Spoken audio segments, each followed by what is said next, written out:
Albert Einstein once said, everybody's a genius, but if you judge a fish by its ability to climb a tree, it will live its whole life believing that it is stupid. Ladies and gentlemen of the jury, today on trial we have modern day schooling. Glad you could come. Not only does he make fish climb trees, but also makes them climb down and do a 10-mile run. Tell me, school, are you proud of the things you've done? Turning millions of people into robots, do you find that fun? Do you realize how many kids relate to that fish swimming upstream in class, never finding their gifts, thinking they are stupid, believing they are useless? Well, the time has come, no more excuses. I call school to the stand and accuse him of killing creativity, individuality, and being intellectually abusive. He's an ancient institution that has outlived his usage.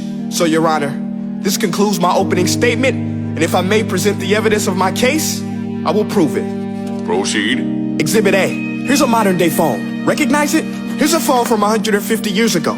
Big difference, right? Stay with me. Here's a car from today, and here's a car from 150 years ago. Big difference, right? Well, get this. Here's a classroom of today, and here's a class we used 150 years ago. Now, ain't that a shame? In literally more than a century, nothing has changed. Yet you claim to prepare students for the future? But with evidence like that, I must ask, do you prepare students for the future or the past? I did a background check on you and let the record show that you were made to train people to work in factories, which explains why you put students in straight rows, nice and neat, tell them sit still, raise your hand if you want to speak, give them a short break to eat, and for 8 hours a day, tell them what to think. Oh, and make them compete to get an A letter which determines product quality, hence grade A of meat. I get it. Back then, times were different. We all have a past. I myself am no Gandhi. But today, we don't need to make robot zombies. The world has progressed. And now we need people who think creatively, innovatively, critically, independently, with the ability to connect. See, every scientist will tell you that no two brains are the same. And every parent with 2 or more children will confirm that claim. So please explain why you treat students like cookie cutter frames or snapback hats, giving them this one-size-fits-all crap. Watch your language. Sorry, Your Honor, but if a doctor prescribed the exact same medicine to all of his patients, the results will be tragic. So many people would get sick, yet when it comes to school, this is exactly what happens. This educational malpractice, where one teacher stands in front of 20 kids, each one having different strengths, different needs, different gifts, different dreams, and you teach the same thing the same way? That's horrific. Ladies and gentlemen, the defendant should not be acquitted. This may be one of the worst criminal offenses ever to be committed. And let's mention the way you treat your employees. Objection. Overruled. I want to hear this. It's a shame. I mean, teachers have the most important job on the planet, yet they're underpaid? No wonder so many students are short-changed. Let's be honest, teachers should earn just as much as doctors, because a doctor can do heart surgery and save the life of a kid, but a great teacher can reach the heart of that kid and allow him to truly live. See, teachers are heroes that often get blamed, but they're not the problem.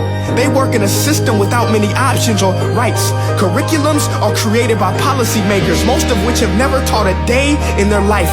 Just obsessed with standardized tests. They think bubbling in a multiple choice question will determine success. That's outlandish.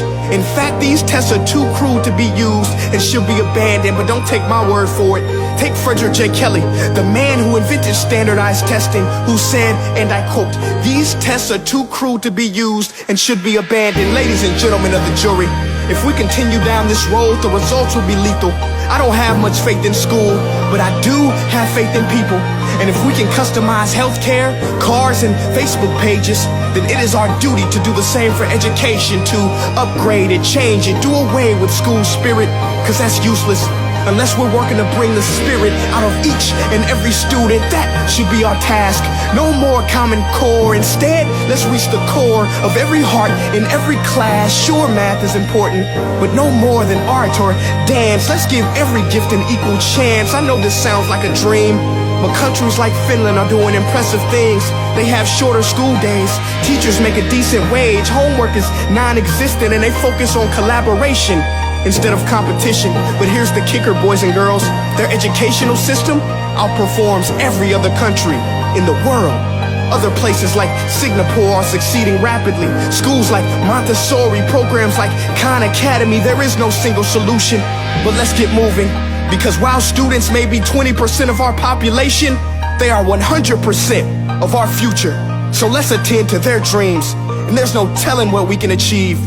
This is a world in which I believe, a world where fish are no longer forced to climb trees. I rest my case.